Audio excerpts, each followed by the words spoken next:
ಓಂ ಶ್ರೀ ಗುರುಭ್ಯೋ ನಮಃ. ಹರಿ ಓಂ.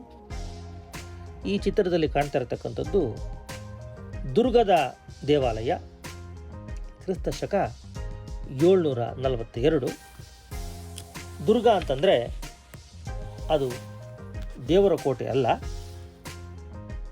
ಆದರೆ ಈ ದೇವಾಲಯ ಕೋಟೆಯ ಹತ್ತಿರ ಇರೋದರಿಂದ ಆ ದುರ್ಗಾದ ಆಲಯ, ದುರ್ಗ ದೇವಾಲಯ ಅಂತ ಹೆಸರು ಬಂದಿರ್ಬೋದು ಅಂತ ಅಂದಾಜು ಮಾಡ್ತಾರೆ. ಈ ದೇವಾಲಯದ ವಿಶೇಷ ಏನು ಅಂದರೆ, ಇದಕ್ಕೆ ಸಾರಂದರ್ ಅಂತ ಹೆಸರು.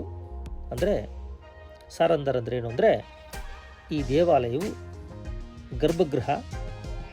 ಆ ಗರ್ಭಗೃಹದ ಸುತ್ತಲೂ ಒಂದು ಪ್ರದಕ್ಷಿಣೆಯ ಪಥ ಇದೆ.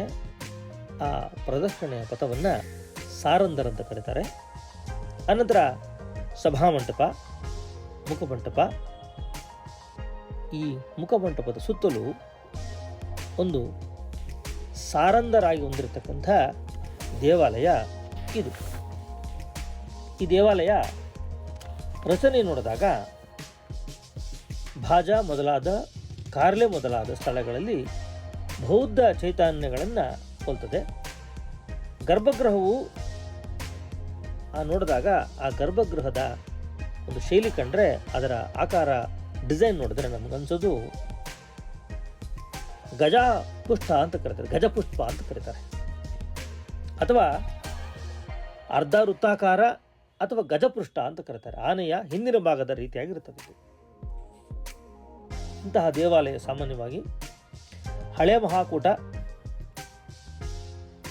ತೇರ ಬರ್ಜುಲ ಇಂಥ ಊರಲ್ಲಿ ನಾವು ಕಾಣ್ತೀವಿ. ಗರ್ಭಗೃಹದ ಮೇಲೆ ಆ ರೇಖಾನಾಗರ ಅಂತ ಕರೀತಾರೆ. ಆ ರೇಖಾನಾಗರ ಪ್ರಸಾದ ಪದ್ಧತಿಯ ಶಿಖರ ಇದೆ ಅಂತ. ಮೇಲೆ ಕಾಣ್ತಕ್ಕಂಥದ್ದು ಶಿಖರ. ನಾರ್ತ್ ಇಂಡಿಯಾದಲ್ಲಿ ಶಿಖರ ಅಂತ ಕರೀತಾರೆ, ಈ ಸೌತ್ ಇಂಡಿಯಾದಲ್ಲಿ ವಿಮಾನ ಅಂತ ಕರಿತೀವಿ.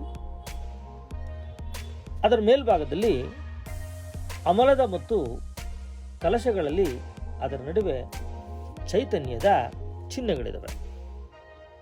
ಇದರ ಮಹಾದ್ವಾರದ ಮಂಟಪದ ಉತ್ತರ ಗೋಡೆಯ ಮೇಲೆ 2 ಶಾಸನಗಳಿದ್ದು, ಒಂದರಲ್ಲಿ ಸ್ವಸ್ತಿ ಶ್ರೀ ವಿಕ್ರಮಾದಿತ್ಯ ಸತ್ಯಾಶ್ರಯನ ಉಲ್ಲೇಖ ಇರತಕ್ಕಂಥ ಶಾಸನವು ಚಾಲುಕ್ಯ ಇಮ್ಮಡಿ ವಿಕ್ರಮಾದಿತ್ಯನ ಕಾಲದ್ದಾಗಿರುತ್ತದೆ.